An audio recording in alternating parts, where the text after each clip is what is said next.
ಬನ್ನಿ ಫ್ರೆಂಡ್ಸ್, ಇವತ್ತು ಕಿಡ್ನಿಲಿ ಹರಳಿರೋದು ಮತ್ತು ಬಿ ಪಿ ಶುಗರ್ ಕಡಿಮೆ ಮಾಡೋದು ಹೇಗಂತ ನಮ್ಮ ಸೃಜನ್ ಅವರು ನಮ್ಮ ಜೊತೆಯಲ್ಲಿದ್ದಾರೆ, ತಿಳಿಸ್ಕೊಡ್ತಾರೆ. ಹೇಳಿ ಸೃಜನ್ ಅವರೇ. ಇದರ ಹೆಸರು ಬೆಳ್ಳಿನ ಹಣ್ಣು.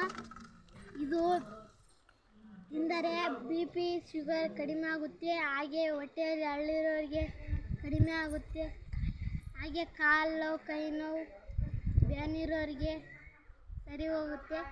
ಹಾಗೆ ಇದು ಹೇಗೆ ತಯಾರಿಸೋದಂದರೆ, ಸ್ವಲ್ಪ ಮೆಣಸಿನ್ಕಾಯಿ ಹಾಕಿ, ಸ್ವಲ್ಪ ಉಪ್ಪು ಹಾಕಿ, ಸ್ವಲ್ಪ ಸಕ್ಕರೆ ಹಾಕಿ, ಸ್ವಲ್ಪ ಖಾರ ಹಾಕಿ ಚೆನ್ನಾಗಿ ಜಜ್ಜಿ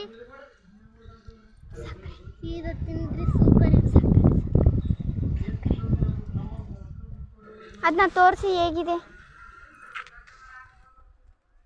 ಹೀಗಿದೆ ನೋಡಿ, ಪಾಯಸ ಸಿರದ ಥರ ಇದೆ. ತಿಂದು ತೋರಿಸಿ ಇದು. ಥ್ಯಾಂಕ್ ಯು ಸೃಜನ್ ಅವರೇ.